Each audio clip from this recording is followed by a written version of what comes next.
So speak life, when the sun won't shine and you don't know why. Look into the eyes of the broken hearted, watch them come alive as soon as you speak hope, you speak love, you speak life. Hi there and welcome to Dealing with Life. I'm Tom Baker, author of One Dog's Faith. I'm really happy to see you today. Glad you jumped on the bus. Today we talk about, what do you think? Life. We all deal with life daily. Today's program, by the way, brought to you by Malone Dentistry. I was talking with my wife just a little while ago, and in a phone conversation she had with our 19-year-old earlier. She was talking about some decisions that she was trying to make. I think they were job related. And my wife asked the very simple question, did you pray about it? And there was silence. She's like, what? I mean, she's very, very faithful, and she's got a heart of gold, a heart for God. But a gentle reminder, when you got something going on, don't let that be the last resort. Let it be the first. Pray about it. Look for guidance. Look for wisdom. Look for strength. Look for clarity. That's what dealing with life needs to involve, and I'm just as guilty as anybody else to forget that sometimes. In the studio today with me is a very, very familiar voice, especially if you listen to this radio station at any length. Dave Clabo. How you doing? Hey, man. I'm doing great and good to be here in the studio with you. Yeah. I've been excited about this. Love the facilities in here, man. It's an awesome place. Yeah, thank you. Awesome place. We record this show ahead of time. Don't tell anybody because it's a secret. It's only a couple days in advance of the airing. Yeah, I already signed the contract, so. Yeah. But you are the one. You do all the news. You do the talking in between all of the shows that are on. And most importantly, you hang in there with Bob Bell. I have to rein him in every now and then. Good grief. What do you have, a chain, a whip? Well, usually both. Plus, I have a gun in the drawer just in case. Okay, good. But Dave, you've got a heart of gold. You're working in a Christian radio station, and that's a whole wonderful animal. But it's a difficult animal. But you handled it very well. Well, thank you. I appreciate that. It's a lot of national programming, so you've got to keep times. You operate the computer that tells everything when to play, why to play, and wrestle with it when it doesn't go right. Well, yeah, I have to. It's a task. You have to watch it and be sure. And you basically, radio is using your ears. Oh yeah, using your ears. Mind. Yeah. If you can't hear what's going on, either something's wrong or you're not doing your job. Yeah, and that way everybody else who's listening is going, I don't hear nothing. Well, you've been in radio a long time. About as long as me. It's hard for me to even believe I've been in it 32 years. Yeah, that would be mid-80s. 1986 when I started. Yeah. In fact, I had gotten fired and hired in the same day. Well, actually, I was not. My first job was at a deli. Okay. And for people who used to live in my neck of the woods off the Cecil Avenue, Plantation Hills, North Hills area. Sure. There was a corner market called the Handy Dandy Food Market, or as it was now Doan's Market in Delhi. Okay. And I was working there, just to earn some money and basically put gas in the car and all that good stuff. And Dr. Al Adams, my high school radio teacher, called me up, said, "Hey, Dave, I have a job for you." Said Dick Huckabee has a radio station out in Powell. It's not live or anything. The programming's from out of Chicago. I didn't think anything of it. I thought, well, okay, let me think on it. And I guess I, should have called right there. Should have thought a little more. Should have thought a little more about it. Yeah. But I was not doing too well at the deli because it was this kind of, at a deli, my hat's off to people who work at delis. Uh-huh. You have to memorize prices, have to have them in your head, even though they're on the back board. Yeah, but people look to you for the answers. Exactly. It's the same. It's the same as radio, isn't it? Pretty much, yeah. For the answers. Because you know everything. You're in radio, you must know everything. If I know everything, I am totally stressed. Let's just put it that way. Right. You know everything, you're stressed. Right. But it got to where that at the behest of my dad, I thought, well, I'll give them a call. So I gave them a call. And a month or so before that, my dad and I actually went to out-of-town radio stations in adjacent counties dropping off air checks. Okay. So for you. For me. Yeah. Okay. Yeah, for me. Now, how old were you at this time? I was 18. Okay. 18 years Okay. old. I am now 50. Do the math. Don't look a day over 19. Hey, man. it's the lack of hair. Exactly. Anyway, I worked at the deli, wasn't quite working out, and so I called the radio station. They said, come in for an interview. So I came in, and the lady that met me was Kate Huckabee. She asked me, how old are you, 16? I was 18 years old. Yeah. So you must have looked young. I guess I did, because I didn't really think I looked that young. I thought I looked 18 years old, but then again, other people can see something different you don't see. Sure. I said, no, I'm 18. She said, oh, I'm sorry, I just insulted you. So I went in there, filled out the application, and Mr. Huckabee, he showed me around the studio, and I was kind of fascinated in a way, looking at all the automation equipment in the production room and stuff like that. Well, this was right after electricity was made. So. It's right after electricity. Yeah. The day I was fired from the deli, I got a call from him, Mr. Huckabee, and I went over there, and they started training me for the job. Said I was on a trial basis, but I thought, well, either way, I'm pretty sure I have the job, and I did. I had the job. Sure. And I was there in fact, the station went through 3 owners before I got into Christian radio. Okay. 3 owners. Usually when a new owner comes in, you don't have a job. Yeah, everybody's gone. Right. So think about that in God terms. He didn't want you in the deli business. Mm-hmm. And you... He knew I could eat, but he didn't want me to handle food for somebody else. Yeah, yeah. And so that job was gone, and that happened before you were handed the call. Okay, mm-hmm. That's interesting. Yeah, because Mr. Doan sat me down. He said, "I'm going to have to let you go," and it was the same day that I went to the radio station, and I was, fired and hired in the same day. Yeah. So it was kind of a neat little transition, I guess. Yeah. Neat transition. A little door, one door closes, another one opens. God's very good at that. Oh, yes. So then talk about why Christian radio. Well, the Staleys had bought that radio station out, and they did a real good job at getting it. Yeah, I heard a lot about them. Oh, yeah, at putting that station on the map. Mm-hmm. And WRJZ has a big history. 62 WRJZ, that had C.P. and Walker, that had David Henley, John Boy, Jeff Jarnigan, Pete Michaels. A lot of the people that you still either hear about or still hear today started at WRJZ. My main supervisor was Lynn Davis that worked at the old RJZ. Okay. So, and he was the coolest guy I ever met. But then FM came along, and then and then things, it didn't go so well. So here comes Christian radio. Yeah. So I had my hours cut back, and I thought, well, I got to find a job somewhere that would, full time. So I called up WITA, which is the first Christian radio station I worked for out there on Kingston Pike. Only worked there for about a few months, and I called WRJZ. I think I talked to Larry Richmond at the time. Yeah, I know Larry Richmond. And he passed away a few years ago. He trained me on there when it was Morning Magazine.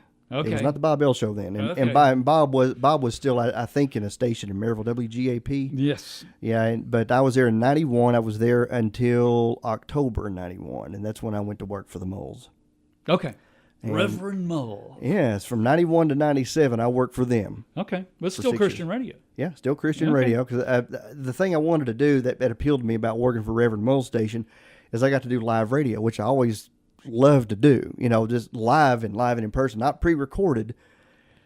Not to disparage pre-recorded, but this right now. Yeah, like this right now. But, you got to do what you got to do. Yeah. I mean, live is fun. Live is spontaneous. Live, you just do it, and everybody, Yeah, and you can't take it back. And you can't take it back. No, but that's why I don't do TV. So, okay, let's back up then just a little bit. All right. You became Christian in 2001? 2001, May of 2001. Okay, talk about that. Now, my wife and I were almost 2 years married. Okay. We married September 11th, 1999. Okay. So our 2-year anniversary came up. I know that day. Mm-hmm. A lot of people. We all remember that day. Yeah. 2001, And September 11th. we woke up on that day, and the first thing I heard was Dave Folk. Okay. We had WIVK on. Yeah. I heard Dave Folk, and I didn't know what he meant at all. I was halfway between sleep and consciousness when I woke up. Sure. He said that the airports are closed and the two Twin Towers in New York City have collapsed. I thought it was an earthquake. Oh, I mean, wow. just Sure, think about it. The way it was sure. worded, you would think it was an earthquake. Terrorism at that point in America was not really. I mean, yeah, you thought about it, but that was not. That what happened there was not. But I got up out of bed and I went and turned on the TV, and I turned on the TV just in time to see the video of that second plane hitting the towers. Oh, that's why they fell down. Yeah. I said, honey, I told her what had happened, and we just had a terrorist attack on our own soil. Yeah. Yeah. And oh gosh, Talk about a wake up. Oh, I walked. In fact, I was working for RJZ. It's only part time at the time. You walked in there, and live news was on the network about the terrorist attack. It was That's all anybody was. That's doing. all. That's what was on the news. Sure. And it was like rightfully so. And it was like you could hear a pin drop. It was so silent, everybody in there. Yeah. Because nobody knew what to do. You couldn't believe it. Yeah. Nobody could believe it. It was just like a horror, like a bad dream. Mm-hmm. It was crazy. Wow. So that was day one of becoming a Christian. Yeah. It was May 24th of 2001, months before the terrorist attacks happened. I was in a car accident. I was hit head on. Ouch. Yeah. Middlebrook Pike, that's a two-part road. Okay. Eastbound, westbound. Uh-huh. Yeah, it is. Well, I'm in a small Ford Escort going toward, this is when I worked for WITA for the second time. Okay. And I was going down to pre-record an interview for a program I was doing. And a truck had hit seconds before. It hit a guy way ahead of me. And the guy panicked and jammed his foot down on the gas pedal. And the truck spun around in the Pilot gas station parking lot. Oh, no. He thought the gas pedal was stuck, or he thought, that something got stuck, and but he didn't. He mashed his foot down on the pedal just by reflex. Okay. And last thing I saw was he bounced over a berm. Truck bounced again, and that's when he hit my car.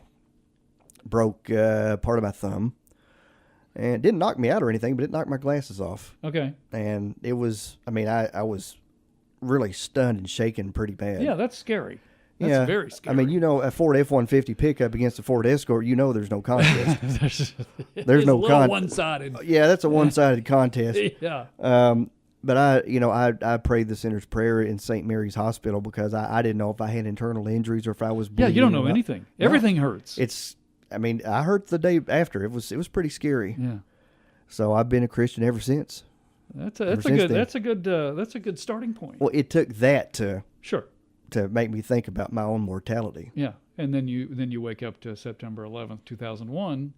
I thought, whoa, hang on here. Yeah. Well, we're just scratching the surface. We're just getting started. Dave Clabo is here in the studio with me. Dave is, of course, the voice you hear all over WRJZ. At least every 30 minutes, and also the news, and good grief. And also, you pretty much you run the computer that runs what we hear. Well, I do that. I don't do the other stuff. Our new operations manager, Marshall Stewart, who is like the backup of all backup guys. Oh, nice. And he does a really good job at stuff. I mean, if there's anything you want to ask him, he's got an answer for it. Oh, wow. I mean, to me, Is it right? Is it the right answer, or is it just an answer? No, it's right on, Good. And he does the programming for that, and I just make sure, things go the way they should all day. Nice. Well, we have a lot of stuff to talk about with you. There's things. This is dealing with life, and there's things that you're dealing with that I hope we can uncover and allow other people who might be listening to realize they're not alone in their struggle. Yep. This is Dealing with Life. Today's show brought to you by Malone Dentistry. Choosing a dentist is not the easiest decision. You want to feel good about your dentist the moment you walk into their door. In fact, even when you call to make an appointment, you want to feel good about it. You want to be able to trust them. You want to feel comfortable. Dr. Stephen Malone at Malone Dentistry is the place I've been going for the last 20 years.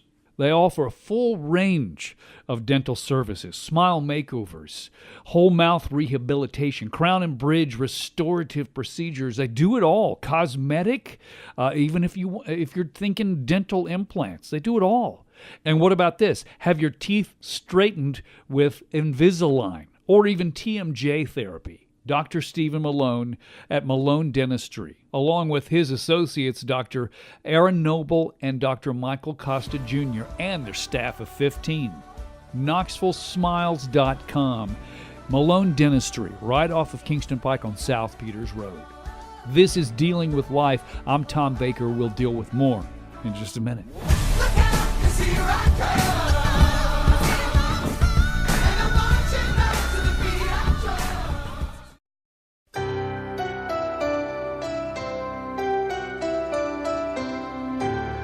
You are listening to Dealing with Life. I'm Tom Baker, author of One Dog's Faith.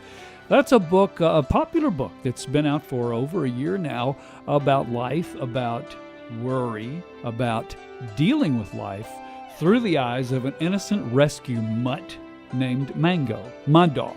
Her view on things that dogs do that may not be as silly as we think they are. I don't think it's any accident that dogs and humans get along as well as they do. Dogs can read our emotions, and we can certainly react to their tail wagging. And it's One Dog's Faith is available through Amazon.com, through Cokesbury.com, BarnesandNoble.com, BooksAMillion.com, and also at Farragut Pharmacy, Long's Drug Store, and Village Exchange. Dave Clabo, a voice that you are very familiar with if you've been in Knoxville for more than 15 minutes, is in the studio with me. How you doing? Hey man, doing great. We're trucking along here, having a good time. I love it. Yeah. I love it, and I love breaking down. I mean, you will give the news. You do the breaks in between all of the shows. You are on the air with Bob Bell, but rarely have I heard you be able to tell your story, and you've got a story to tell. I love your voice, and I love your approach to news, and you're solid on the air. Well, I appreciate that. Thank you. I love it. But I know you have tell us about your family. I know you have 3 kids, right? Yep, 3 wonderful children. I have 2 boys. Sorry. One is 12. Yeah, boys. I only have 1. Thank goodness. Hey, I love my boys. Me too. They're just something else. I have a daughter who's the oldest. She's our firstborn, Ashley. She'll be 16 coming up this August. Oh, boy. Yes. John David, my middle child, named after me, is going to be 13 2 days later. Okay. Now, Logan, the third one, he's the comedian. Yeah. You always have the comedian. He's the 8-year-old, right? He's the 8-year-old, and he's just... oh gosh, he's just something else. He just cracks us up. And at that age, it doesn't matter whether you laugh or not. What they think they're doing is funny. It's funny to them. Oh yeah, of course. And they will not stop just because there wasn't laughter. Oh, of course, of course. He is something else. And I'm married to a wonderful woman named Joanne. Elizabeth Joanne. She's put up with you for how long? Since 94, actually. We were dating. Okay. Started dating 94. Okay. We got married in 99, so it's been 17 years. That's when I'm been married 17 years. That's awesome. So that's awesome. I always count the years we've been together before that, so it's been a long time. Sure it is. Yeah, because they put up with us long before they say I do. Mm-hmm. Mm-hmm. Good deal. But she's a wonderful woman and great mom to our kids. She puts up with you getting up at what time? I get up at 4 a.m. Yeah, I know. I learned that from a Navy SEAL. Okay. That's nice. So, and you haven't always only been in radio. No, they had a little stint with the police. Yes. In fact, I worked as a reserve officer for Knoxville PD in the 90s, and that was a interesting time in the 90s. Yeah, difficult. And everybody remembers the 90s, all that. Yeah. That was, in fact, I came on before they put dash cams in the cruisers. And I was there from 93 to 99. Okay. So it was... What kind of experience is that? Well, I will tell you, I came away with a better appreciation for what these men and women do than you will ever know. Oh, They have taught me a whole lot about discipline, about a whole lot about me being better at my job. Really? At this job. Okay. Because, well, it's all about not about, it's not all about you, but being self-sufficient, learning how to think on your feet. In that job, you have to. You have to. You have to. And I was told one time by a police officer it's about 90% boredom and 10% sheer terror. Mm-hmm. They're exactly right. Yeah. You could be going from a minute or whatever pure tranquility to sheer terror. Yeah. I mean, it happens that quick. Oh, yeah. Things can go south and that quick. You just got to be ready at all times. I don't think I'm wired that way. I got to taptoe into it. I got to step into it. Police work is not the way to taptoe into it. In fact, this past January was the 27th anniversary of a law enforcement officer's murder caught on dash camera. It was actually the first dash camera.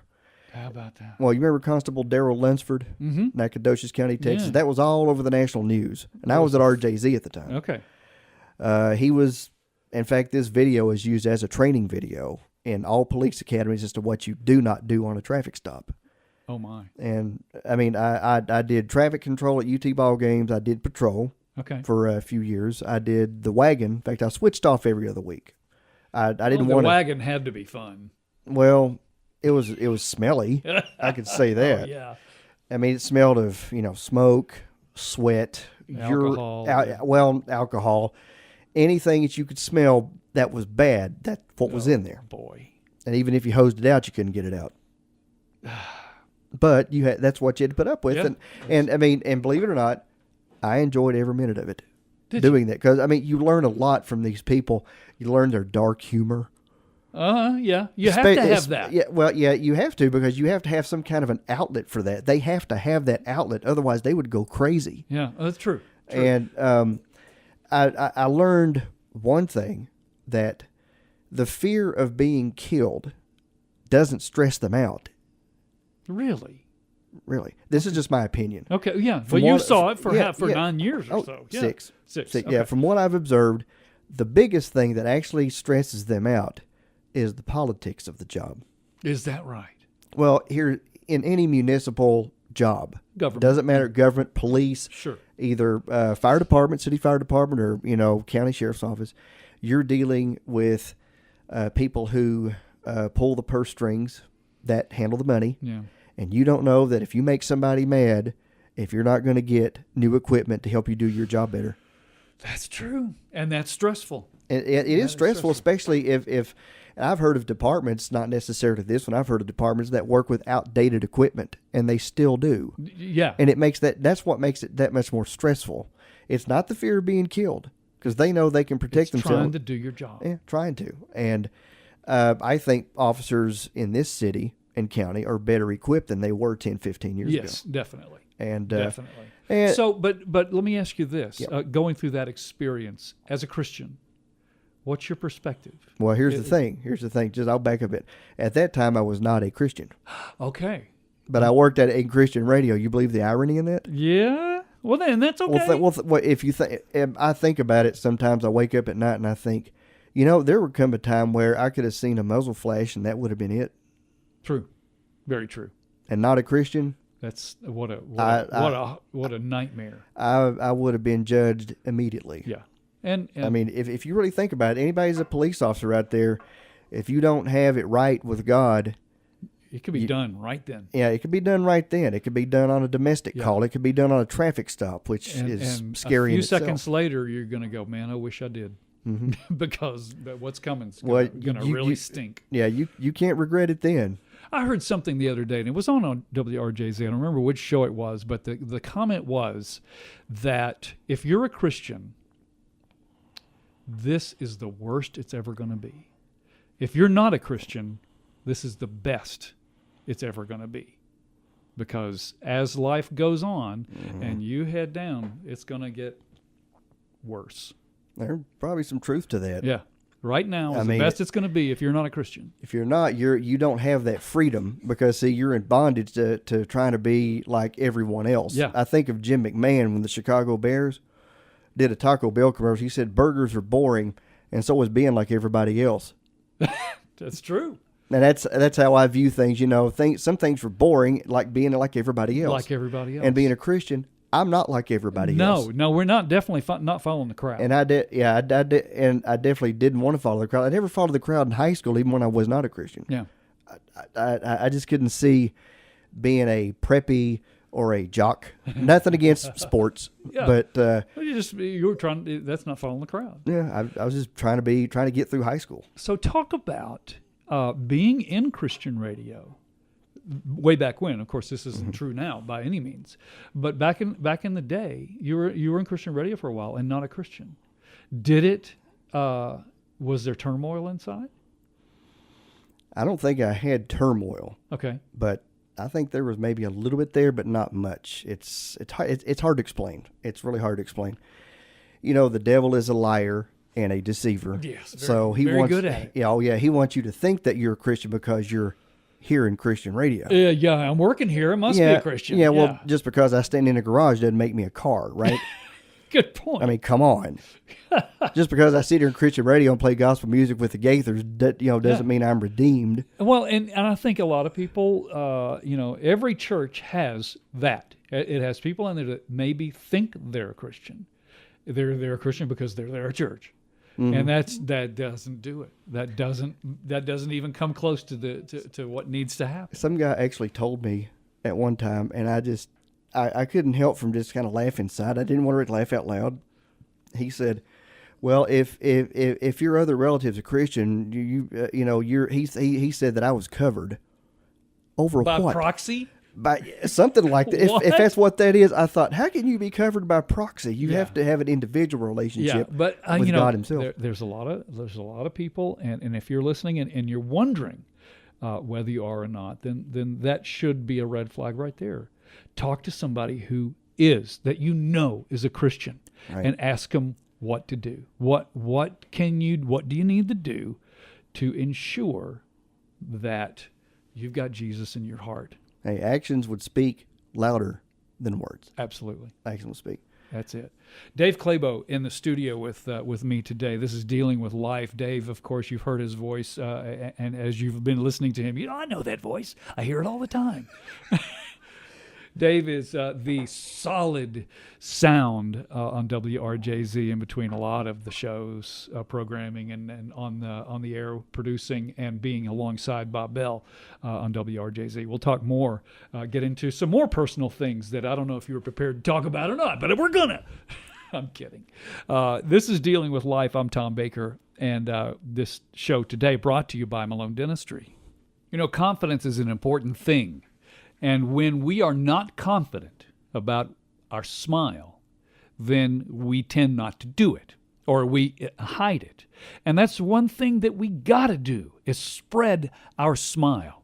Dr. Stephen Malone at Malone Dentistry will help you have a healthy, vibrant smile. Right off of Kingston Pike at South Peters Road, comprehensive dental care. Dr. Aaron Noble and Dr. Michael Costa Jr., along with Dr. Stephen Malone and their team of 15, will provide comprehensive oral care. They will help you preserve your teeth for a lifetime. KnoxvilleSmiles.com, Malone Dentistry. They treat you like a member of their family. This is Dealing with Life. I'm Tom Baker. We'll deal with more in just a minute. Hey now, don't dream it's over. Hey now. Who says you gotta have it all figured out? Who says you'll never feel alone in the crowd? Who says you gotta be like everyone else? Who says?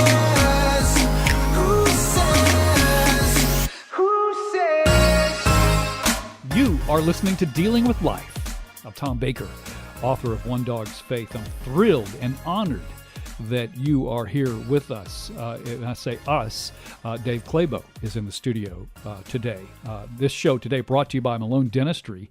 Dave Clabo, I'm sure that you recognize his voice. He does all the news and he does all the breaks in between each of the national programming, and most importantly, on the air with Bob Bell in the morning. Yeah, you got to rein him in. Yeah. So I know Bob tried to pay you money to not spill anything about him, but I'm going to pay you more. All right. What's the gossip on good old Bob? Well, there is none. So you wasted your money. I did. No, Bob's gold. He is gold. I love hearing him. I love hearing the smile in his voice, and you know, just when you wake up and you hear him, and it's like, it's gonna be a good day. Hey, it's a fun show. We make it a point to have fun on every show that we do, because there's people waking up, you know, just getting their first cup of coffee. Yeah. And there's also people waking up with stuff hanging over their head, things that are bothering them, things that are scaring the patootie out of them. And to hear a smiling, positive Christian voice is just gold to me. It's so helpful, and it is so relieving to hear that.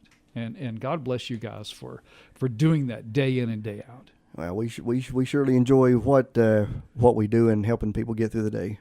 Well, I want to talk because I know a lot of people don't necessarily know you who are listening to this station. But I know you have some kids that you have 3 kids, but you've dealt with medical issues. Yes. What's been going on in your life behind the scenes? Well, Ashley has had some medical issues since she was born. She was born with an underdeveloped chin. Okay. It was called Pierre-Robin sequence. That's just a weird name. I mean, I'm not a medical term kind of guy, but she also I guess Pierre was the one that discovered it. Maybe. Who knows? Who knows? I like to get Pierre. She also had a cleft palate, not a cleft lip like you see some, you know, with a bad lip. Sure. But no, it's a palate. It's the roof of her mouth. Inside. Yeah, Right. inside. Right. I have heard of that. She had a hole, which is what it is a hole that was in the roof of her mouth that was about half the size of a BB for her at the time, you know, she was a baby. Well, you know, little. Yeah. And as she grew as a baby, it kind of got bigger. So they were going to have to close that up. Okay. She stopped breathing when she was born. They tried to feed her, and they got her back. Okay. And that was pretty scary for me and Joanne. Yeah. When the nurse told us that, That's talk about freaking out. I mean, as a new parent, you're already scared. I know. I mean, it's kind of I call it the double whammy. I mean, not only are we new parents and we're scared, you know, like the usual suspects. Sure. You know, or what kind of parents are we going to be? Am I going to be a good dad? Am I going to be a bad dad? And she's thinking the same thing. Am I going to be a good mom and stuff? Yeah. But then when they sneeze, you go, what was that? Yeah. Yeah, and the roof goes off. Yeah. But, you know, but on top of that, we have a child with these medical issues. Oh, that's got to be hard. And I'm thinking, man, you know, I mean, this is something. I mean, we're new parents. Yeah, new parents, and we have this child with these medical issues. But things worked out. She actually had, and there's some great medical staff at Children's Hospital, by the way. Oh, yes, there is. That really took care of her. She had at least 3 to 4 surgeries by the time she was a month and a half old. Oh, my goodness. After a month and a half, we took her out of the hospital. Now, No wonder you don't have any hair. I'm kidding. I shave it off. That's why I don't have it. I don't do comb-overs. I just wish I had your white hair. But it's glued on. Okay. Well, remind me not to and rip colored. it off. Colored, yeah. But when we got her out of the hospital, we took her back several more times, because there was one time where she was, and we didn't know what it was. She had a slight case of asthma that we found out. Okay. She was making sounds like she was like, and we thought it was because they had to put a trach in her. Oh my gosh. To help her breathe. Oh man. And a feeding tube, because due to the cleft palate, she couldn't swallow. She couldn't suck the bottle. Oh my. So that's well, here's the thing. difficult. Her bedroom looked like a hospital room by the time we got we had an automatic feeder in there that we attached to the feed tube on her to keep her to sleep at night. Okay. And I learned. In fact, I learned a lot of stuff that I never thought I would learn. I learned how to use a machine to suck out her trach, to clean it out. You got to clean it out. Yeah, I guess so. And you had to learn how to change it out. That's what scared me the most. Yeah. But I learned to do it. My wife, who became a pro at it, taught me how to do it. Well, and you have to. Well, we have it on videotape of us changing the stomach tube. That was the grossest one of all. That's got to be hard. Well, hey, you do it. You got to do it. The other choice is not so good. Now, the other choice is leave it in there and let it get infected. But no, exactly. we don't want to do that. Not so good. But it kind of grew a blessing because we knew how to, we knew now how to take care of this child because of what we were taught by the medical staff. Sure. And it became pretty easy after that. It was just like, you could breathe and you could do this. And and you knew it was okay. Yeah, I knew it was okay and it was helping her. And the thing that when she got her stomach tube out was purely by accident. What? We were at RCI, Redemption Church, and she was in the nursery. Okay. And one of the nurses found that stomach tube in the floor. In the floor? Yeah. She was, in fact, they were going to take it out within a few weeks. But the fact that she was playing on a slide, it wasn't her fault. And it got yanked right out of there.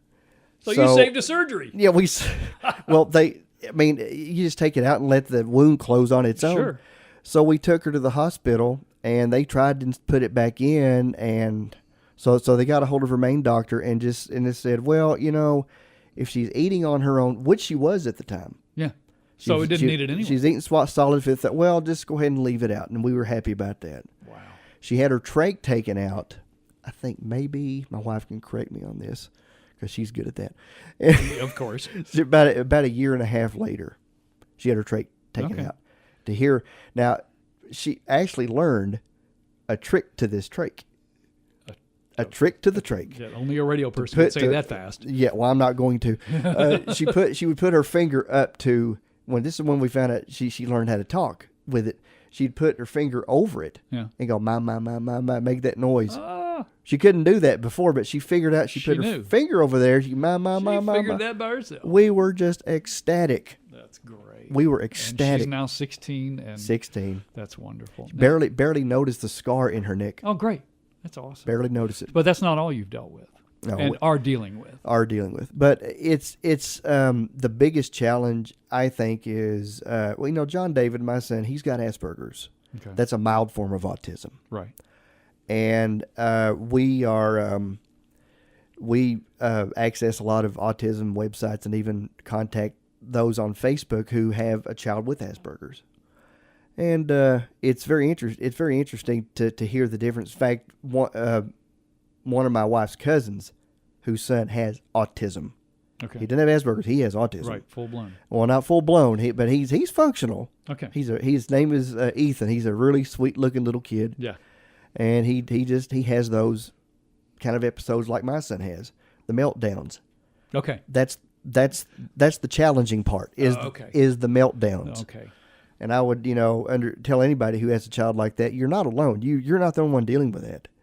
You feel like you are. Oh yeah, you do. At first you feel like you are, but we didn't actually know what was wrong with John David.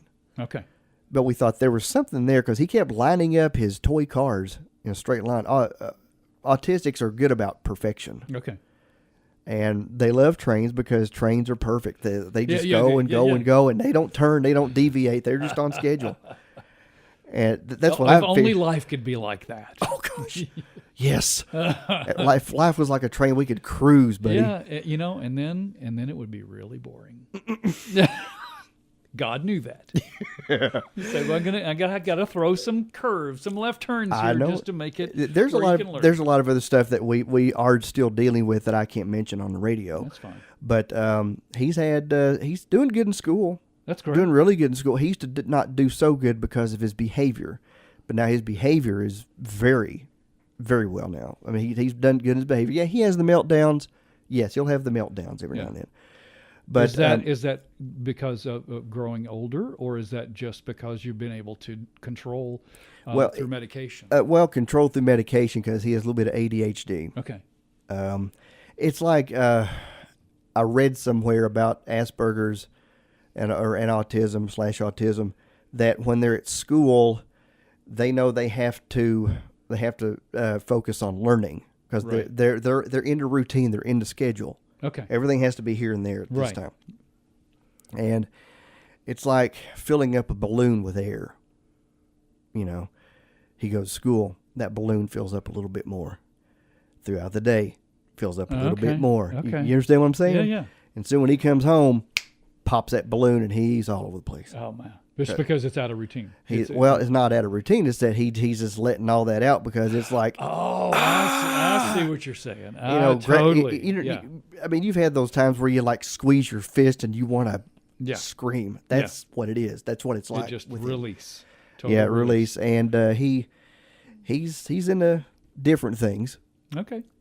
which is not bad. He has to have something to do. Yeah. He likes electronics, like most kids do. Yes, baby. All right. Well, we're going to stop here and put a bookmark for just a second. And when we come back, I'm going to pose the question, and you can be thinking about this. The question, of course, is where's God in all this? Mm-hmm. You've dealt with some pretty difficult things, and yet you smile. Yeah. And I know there's only one way to do that. Yeah. And we'll talk about that in just a second. Dave Clabo in the studio with me today. And you've heard his voice on the news on WRJZ as well as with Bob Bell and a plethora of other things. It seems like you're there all the time. The magic of pre-recording. But you're not supposed to say that. Anyway, this is Dealing with Life. Today's show brought to you by Malone Dentistry. We'll be back and deal with more in just a second. It's not okay. Say, it's not over. So take these broken wings and learn to fly again. Learn to live so free. Yeah. You're listening to Dealing with Life. I'm Tom Baker, author of One Dog's Faith. Today's program brought to you by Malone Dentistry. Really, really honored to have you along for the discussion. Dave Clabo in the studio with me today, and we've been talking about radio, and we've been talking about difficulties. You've had some real medical issues with children in your house, and man, you fly along. You did. I know. I wouldn't change a thing. Yeah. If I had it to do over again, I would not change it. And a lot of people wouldn't say that, but I know a lot of that is because you've had God in the middle of it. Yeah, he has been right in the thick of it, right in the thick of it. Talk about it. I mean, there's just some difficult things you guys have gone through. Yes. Now my wife was diagnosed a few years ago with fibromyalgia. Oh, that's painful. Yes. Oh and my, I've known people with that. I can tell that in some days when she has really bad days, I go to work. Well, not the station, but I go to work, clean the house and stuff like that. Good for 'cause you. I do it anyway, regardless if she has a flare up or not, because it's some things that she would do that hurt her, that literally hurt her. It hurt. And sometimes nothing. Yeah. Doing nothing hurts. Yeah, and I can't stand that. I can't stand to see her Oh, I know. in that much pain because you can't just go, here, let me fix it. yeah, it's like you want to be the empath in Star Trek. Yes. You want to take the pain and throw it out in space, but you can't do that. I can't do that. I thought, God is with us, kind of like the Christy Lane song, Footprints in the Sand. Just when you only see one set of footprints, it was then that he's carrying you. Yeah. That's how I look at it. That's how God is in the middle of it. He is. And you can either get angry and say, why me? Or you can say, God, just give me strength, please. Well, do the layman's term. Either get mad or get glad about it. That's all you can do. Yeah. That's the only thing you can do about it. There's no in between. You either going to look at it as a crisis or you're going to look at it as an opportunity. I know that you're one that definitely appreciates a healthy child. Mm-hmm. And I've heard you say, appreciate your healthy child. What does that mean to you? Well, appreciate what you have. That I hear people that just, why can't this child just obey? And I'm thinking, your child is healthy. Let your child be a child. Regardless if they have Aspergers, you don't have to treat them with kid gloves or anything. I mean, they're not going to break. Right. And you still want them to learn respect, and you still want them to learn discipline. Yeah. The kids are not a stack of Legos. They're just going to fall over. I'm serious. They are not a stack of Legos. They're just going to fall over at the slightest kick or the flip of your finger. That's not going to happen. Yeah. The kids are kids. Let them be kids, because even if they have a disability, you want them to be a child where they don't think about it.